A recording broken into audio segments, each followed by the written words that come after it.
Well, it's time now for our science and tech segment, and today we're looking at underwater warfare, particularly concerning fibre optic cables. Now, we've taken this issue to look at because the Houthis in Yemen attacked a ship called the Rubymar earlier this year, and 3 internet cables were cut afterwards.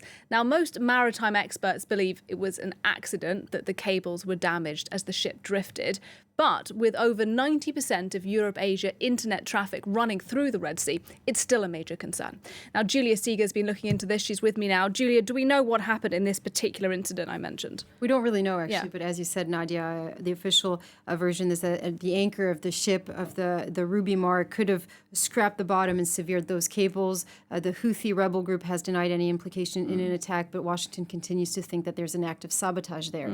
Now, why? Because there was actually a message that was posted in a Telegram group linked to the Houthis, in which they show this map that you can see here, showing all of the undersea cables that are that transit next to Yemen. And in this message, they say that they recognize the fact that they're really on a strategic route there. So indeed, when you look at the world, you have about 450 fiber optic cables crisscrossing the seas, connecting all continents and facilitating nearly 99% of all global internet traffic, compared to only 1% that transit through satellites. And when you look at the Red Sea region, you have about 15 cables that transit through the Bab el-Mandab Strait, so next to Yemen. Now, there wasn't any, the incident didn't really affect the global internet traffic. And the reason why is because operators today can really identify very quickly and repair cables thanks to smart sensors. And also during their intervention, they can also reroute all of the internet on other cables. So if you really wanted to provoke a blackout, a total blackout, you would really have to sever many, many cables indeed. Now, these operators, they often do these repairs on these cables because there are often accidents due to underwater earthquakes, marine anchors, fishing nets, and even shark attacks. Now, these are very vulnerable cables. As you can see here, they're as big as a garden hose, and they also just lie there at the bottom of the sea. They're not even buried in any way.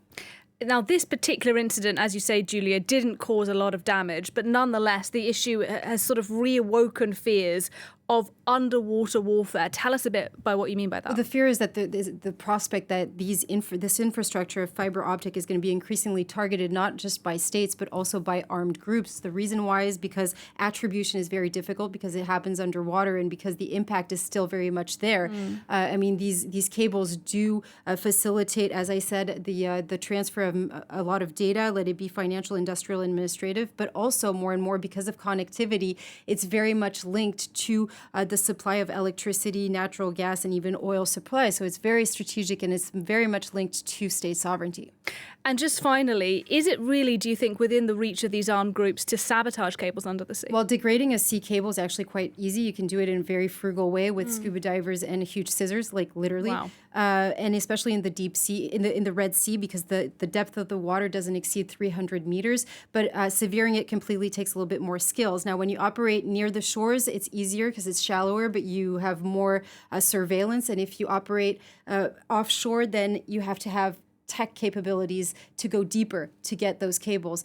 And when it comes to that, these devices that are being developed now, like let's say these mini drones or mini submarines, are actually becoming more available, more affordable, and in reach of certain groups because there's a democratization of those technologies. I'm just going to show you one last image. This is what's called a surface kamikaze sea drone that was developed by the Ukrainian army that's now used against ships, Russian ships in the Black Sea. Well, these types of drones, they could actually be used tomorrow by armed groups because they're affordable to target undersea cables. So that's really the prospect that today, marine experts are looking at. Julia Seeger, thanks very much.